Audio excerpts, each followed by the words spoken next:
Alo loi te ho tuni yong thusim khat ana se ke tin lungsi inta thusim khat ina se ke diu hin chele apana pana achai ne gen ina ngai ding lin hin ki te nu lin hin hicha hin thusim ahung ki pa na hin pasal khat hung ki mun ama min hi ale ayu a hin hi ama hi na tong mi hi hicha hin khat gin chat lo ben ama jong ana to na muna in chunga nu nei khat hung kal do in ama cha in dena pana ki chom thagu ki that gu he hi chomu phanin ayu jong aga kai da in hi aga kai den hi le nu nei nu cha ama chu khomulo on hi nu nei nu chu khomulo hin ama en ase bang si ka ki sathe e ka hin lo jo om po chi ja ka ki tha go na he ti hi chu aja e hin la ayu in adong thei po ji chu ayu hi pau thei lo hi e ni thu se ho ja awanga ma hi pau thei lo hi chele anu nei nu chu ama hi a hi le khomulo hi e cha hin hi chi nu nei nu a o ja ho teacher ho yang hu win hi chi meka a hi meka ipin bol ham nangin la ya atin hi cha chun meka chu apu de le hi cha chun ayu in hi chi nunga anu min chu meka a hi e hi cha chun ama hon meka chu pui do jo win hi chi meka ki chu hi tha in hi chu ayu in akilen akikoye chun ni tha hi phanin ama jong na to ki chai phanin in lam ahun ki le in le in ahun thinin te se pu ato khom pi ji ho ni khanin se ka phone a sound again he nei sim pin ti hi cha chun ama jong a phone a sim pin hi cha chun hi chin ne ka hi ta chun ama in hi chi phone sound chu ngai in aga ngai ye chin a jing hung hi in ama ho yong piano keyboard ama ho yong training ala win ala acha win chom ha win me ka jong a chang sen to win hi le aloi ho hung win a se dan hi a chi tiding nga hi ti a chine ki go nam me ka in imata sei le helin ama ho aloi ho chu anda dhan ama yang chi de chan pam nang apot de e chin ajing athain ama jong doctor a chin amit aga ki ve se hi chemit aga ki ve sa in a hi le hi chama na mi chona ama sang thu chu ha le ama hi ni khat lam le na awa le le a hi a le hi ching gari khat nga gari khat ne ata a hi a le hi cha hi me ka hi khumuna thasama hi cha khumulo wa pai pai hi cha chu chom ha de wa hi che doctor pa chen a se pi ni mayo se ki chai se ta wa nga na khumuna hi chom ha lu de chom ha lo le ho nan mu de he ti pe hi che aga chen me ka chu amai so ki hial ye ni hi che alang khana chen ayu yang hi ama hi ale ama hi kung fu training yung allergy in a hi hi che hin khat ni tha alang a hi phanin aloi ho to wa do ding in hum po do win ama ho long hotel la an aga anya win a hi le hi chen anya chu pam langa hi chi mi phalo mi gun da ho e ni me khat la pasal khat a yang bol chu mu e in la ama yang chen alung a hangin hi chen ama a chi in hi chi gun da ho to chen akidel pi in a hi hi che akidel pi jo chen gun da ho jo azam do ta win a hi chin ajingin ama jong ayu yong anato na ngai banga hi chi me ka ho college ko ma chen na pangin hi le ato khom pi pa te si pu cho ngin te si pu chen a se hi chi a ke gari hi nangin hi chi piano alui lang ho lang a nei ga koi pi na ti hi cha chen ama jong he ni a tin hi chi koi ding a chen a chi na hin hi le hi chi hul na lang a chen hi chi me ka nu nga nu cho hungin hi cha chen ama en be en jan a hu do nu cho hi a hi hi cha chen in sung chen ama yong piano men hi le ama cha khomulo hi chen phata in jong ami a thei pun hi cha chen ama yong amu na chen akap den tan hi hi cha ama ti a chu ayu in amu hi le ayu cha alung se the yeng hi chi pha chen me ka yong chu ama yong hi chi ami a thei lo pha na chen ahung don hi le tolin a ki set the hi cha ki se thu pha cha ama yong chen ayu ko hin honggang chalin hi le hi cha chen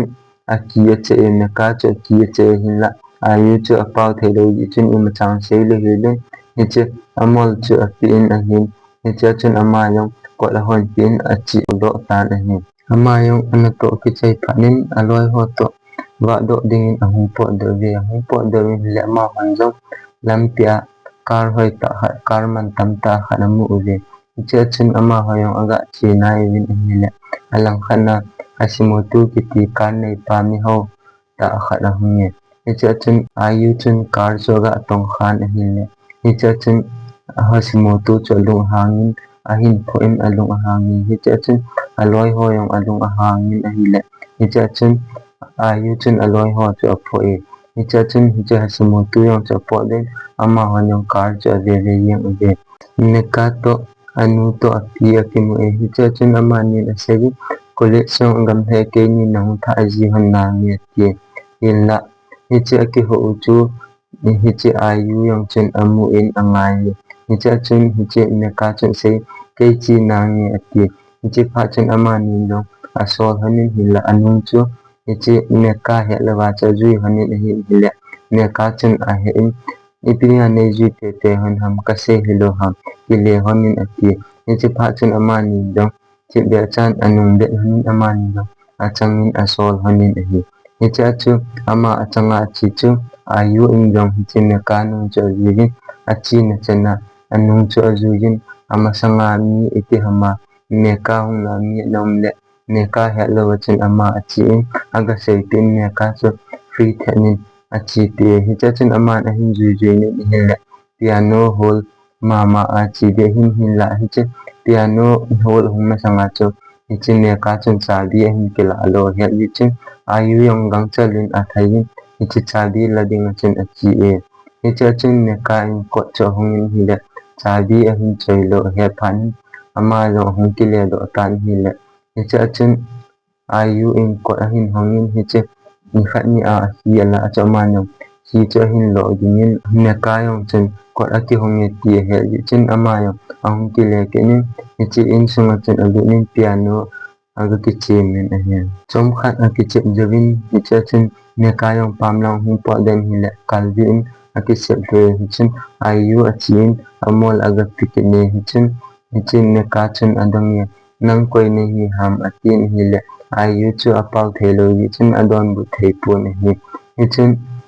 neka in ase kinin ale ke ne ki ho pi nom no ha ho kham nei sa lo ham ati hi chin ayu in afon aga ala do gu ni phone na ji ding ga ngai sa ding atin hi le hi chin ama che ka khot na to kha na se the hi ka khot kha le na to kha le yang ni hi ding ni le na to kha le a hi lo hi de hi ati nunga anu in adong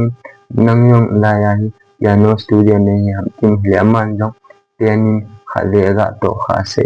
ni cha chin nunga anu in adong chi chi ha le pha sia Saturday ni se le nangin la ya hi ko ne hon ti jin le aman jong yang ni ati ni cha chin ne kai na dong namin ipi ham atin hi le aman pianin ajin hi le hi cha chun a hathei pon hi chin a sei na khot ni ji in atin khot na chin ayu tin a ji hi chin ne ka in a ju a sei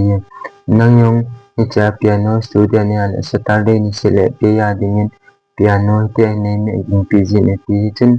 ayu yong pen khawe ga to kha sa ki ni hi cha chin aman sei i ka in a sei henge ki pa au ne next Saturday phale kin kita te o atin ama enjong ayu ko ma chen sen ama enjong a hin da thatan a hi chin ni khat yong me ka yong lam le nin a hin pon nin hi le ni atam de se nin ama yong ni cha chin ama enjong a hung thei thei nin a hin hi le ni nei khat to akita to in hi ni cha chin ama yong ko hele helin to lin a thin to la athu chen ami na e ma cha thei lo lungyal su sam lo hoilanga pat kahunga hoilanga pat I kati ham ti hel helin ama jong ato denin alung akham the ni cha chun ama jong aga hum ki pandan hile lang khana ayu in I ahin lo dingin ni cha chun ama atipa the jengi ni cha chun ama jong amo la kilain ayu in ni je hi lo gin na lang chen ama jong achi iti chun ayu in hi alo in hi cha chun anung chu hi che ne ka chun azui pe in a hi chle phan chin lang khana Hashimoto chong ki no ama le ni hau sa ta a hi in sung nom ta a hi chle ama hi ki bu me yong ma them hi chle ama yong hi oja khan hi student ho ki bu a hi le chle ni khat a hil chai in a hung po den hi le pung a ben hi le ama time chu pung khat lang awal ji chen ama yong piano hol khat adui pa chen adu in ama yong piano on en a ki chem hi le hiche agin chu ayu in pam na nga pat aza in ama in jong aga ven ahile hiche Hashimoto chu hi hichen ama yo in sung adi din kaya dinga ama jong phone alado in kaya dinga piano nei me pi da sum ka pi de he ati hin la Hashimoto chu anui sanin nang te the nang te za ding sum hi the hi in te tin a sei pi hiche chen Hashimoto in ayu chu ada lata ni chule Hashimoto hi mun khana game a kitchen jin role iza za ham khan hi ama hin cha hi ase ya game kitchen ji cha hi ni khan hi ama hi game kitchen na hi no ma ta hi chen ama na sein opponent pa gang chala hi chikro som hi nei pi lo wa le katha din hi e atin hitia opponent pa na sei pi pha chen ama jong aki cha in chile sumla ne di chu adong ta ni cha chen ama jong adong angialin pam lang hun po den hile ayu in ahin ji chamu e cha chen ama se itida ne ji ham atin hile ayu se kaya dinga Saturday ni le keyboard ne hime tin piano tin aseyin hi aman chichui hale ke yong sum ka ha se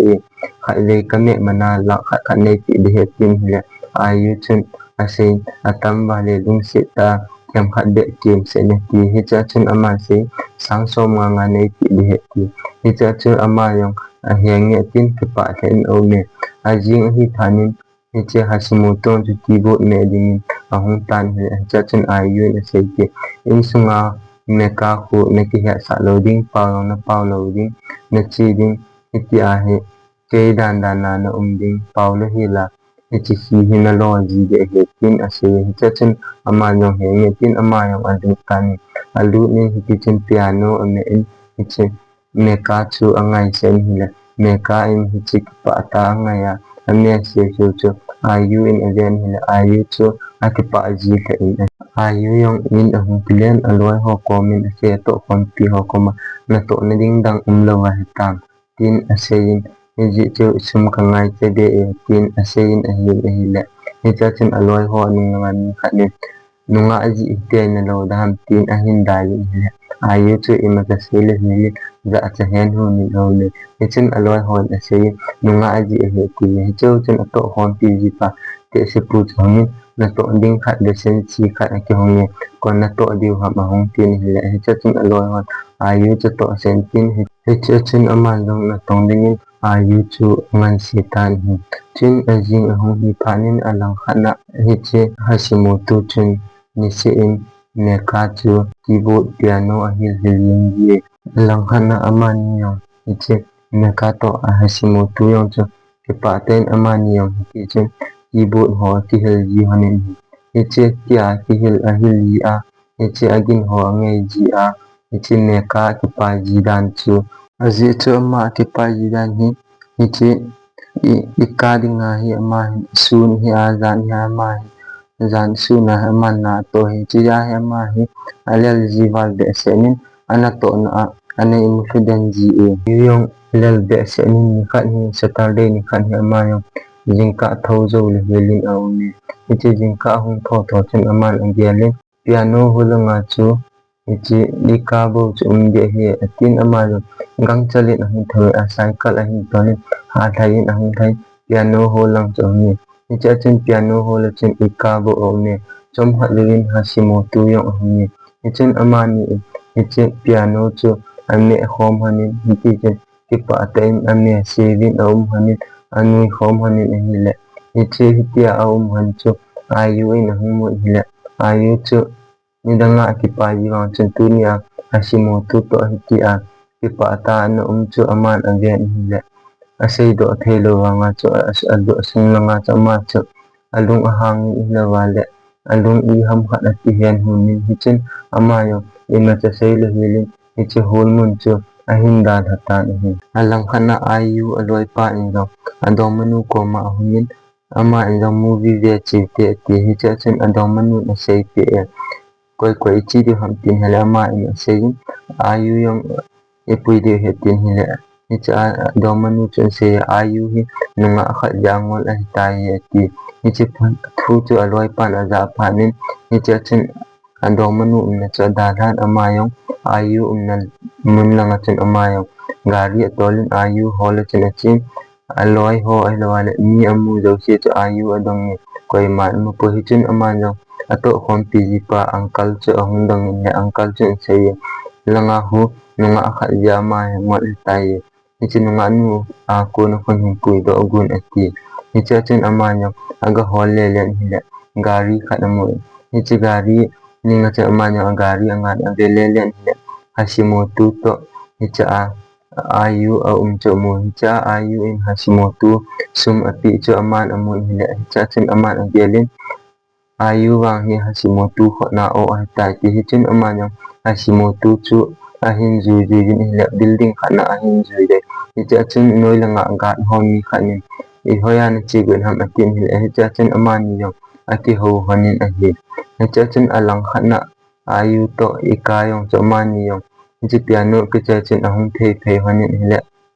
hicha chin ayu in se ucha khata umne ti hicha chin amani yong ika in yong ucha chu atham nom ya chin amani yong ucha chu tham hanin hicha tham chan chin mun khanin ato hanin ika in ase ye nang khot hi ke ya dinga ka hin na hi aji chu nang khot jala hi ya ra ham khat ke hui do ka hi ti hichin ayu in jong phachi sa cha gele phachi sa la ya hi mayang alwai ho to apot na wa gunda ho to ne kidal hin hichin ne kidal na wa hi hichin gunda ho mi khan hin alwai pa chama su di pha na hi ama chi ama ga kidole ama lol hi su kha hi hicha chin khapa chen ama ka tha ta koi ham adang ahan katha de he tin ase ni hichin ayu cho lo hang be se ni chem cho sat de in hichi gunda pa cho atha nin a hi hichi aman atha chen ama police wan hongman ama hi pha chom ha yang jile ne no ne ama jong ajingin ana to ngai banga na tongin ahungin hile room khat na chen piano room amin cha chen koi ma aum in hi hichin ama in aga men hile ning lang khana Hashimoto ahungin hicha chen ama yang ki phalam ta insum apin hile hicha chen se ipiding anangin hibang lo ma hitia hana bol ham ima ki pana ding nga atin hile hicha chen ama se ama alung tu adoi atu neka ama tup ko hi a hile keyboard ama hi ne thini la le hichi ho thip ding adoi ya ama ka ki thopi hi bo ve ati hicha chen ama se chinana chi hale ama ki pana ding na bol gu na hi a hile ke yong sum ka sa nang yong sum nei pi be lang ama hu awa da in puyin vale le pi hicha chen ten yong na ji han in atin hicha chen aseyin hi hicha chen agel gelin hi le ayu yong chen athu sei chu pha sen hicha chen aman jong anomin a hi chin ajing hi in ayu in jong neka chu ahin pui do in hicha chen Hashimoto kara chen ahung to ve ayu in neka chu aina in bo ave je chin ahung chen vin aman jong mun nom lain ato pin ai lawala mun nom lain awa pi hone chule hiti a neka ki pata din na mai thai sela hanchu Hashimoto to ayu chen ejonin aman yo ki pa hone chom kha jevin go hung ju tan hila go hung ju khan chen ama hoyo in khan ni chivin hila in ko chu an ki kha e hichum in bo na chen ke ji in a thang pai lawala phone number ki pe hi che phone chu akol hila a phone akoi ma ti po hi chen ayu in se ken galawa in nang ni lain ano ngen atin ayu chu athai do in hi hicha chen Hashimoto in ning lang khana ko chu ga hongin la ko kha chen khang nge hichi plan hi Hashimoto in ago an hi mayo se he ama lunggela chu ama ayu to ne kai su kending ki ha lunggel he ji a chu aman hichi plan hi ago hi hicha chen aman Hashimoto in hichi ne ka chu akolu nin hicha chen aman jong pha nam ti hicha chen hengi pha e tin aman yo ki holim hanin cha chen lang khatna ayu yong chabi la anding mun chang ga thungin cha chen te se khat hongin hichi te se ta chen aman yong hichi chabi cha hin cho hanin na ding la o in mun lang chu aman jong ahin zon hanin hicha chen lang khatna Hashimoto to neka yong chin sunga hanin hicha chen Hashimoto in aseye hicha chen aman keyboard umin hicha keyboard jaga men hile hicha chen neka aseye nang ni lo ham hol muna ne aji chati hile hicha chen Hashimoto aseye itin he ham atin mekan asetin abonin kahe nangin nane a chele aman sumnati ji hoyong abonin kahe ati hichachin mekan adangin hichi ayu hun nangto naki hopi yite iki hoji amati hichachin Hashimoto se ama hi apau thailo hi fonin eve sajin fonin bo naki hoji hameti hichachin Hashimoto yong achinarin ama hi apau thailo i mayo silan hengan ipiringa ama to hiti ahina hamtin asein ahin hile hichachin mekan asei ama hi phasya e hu do ajing ahin ama zala hi keyong hinga kahi ati chule khatlanga tenyong kot hong hong hamin hichachin te sipi akile kan hi hichachin hichi ayong chu insung aga ahung lu nen hile hichi pe ta chu Hashimoto ahya yichen su fendi mani go yichen amanyo meka chu aga achop min ahi aga achop min hile meka chu ahunung ki hinin alung hangze hichi chu ayu in amu phanin ayu chu athai do in hi hichi athai do achin akigin chu za yichen hichi meka chin ayu meti he yichen amayong ayu chu hakovin akovin ahile ayu chu alung ahang be senin ayu chu azam do tan hi hichi azam do na pulong achin aman yong chu tulin apai than hi hichi achin meka in ako ko yingin meka chu pamlangge hin zido in la ayu in aga api pon ahi hichachin meka hung thaide hile meka chu kalbi achin akisep thu hichi akisep thu jachin hichachin Hashimoto hongden hichachin Hashimoto in tola kisep tha yichu amun hichachin ama in yichu akikoi tan ahi hichachin langkhana ayu ahung kimin ayu chu thasita in gula in aumin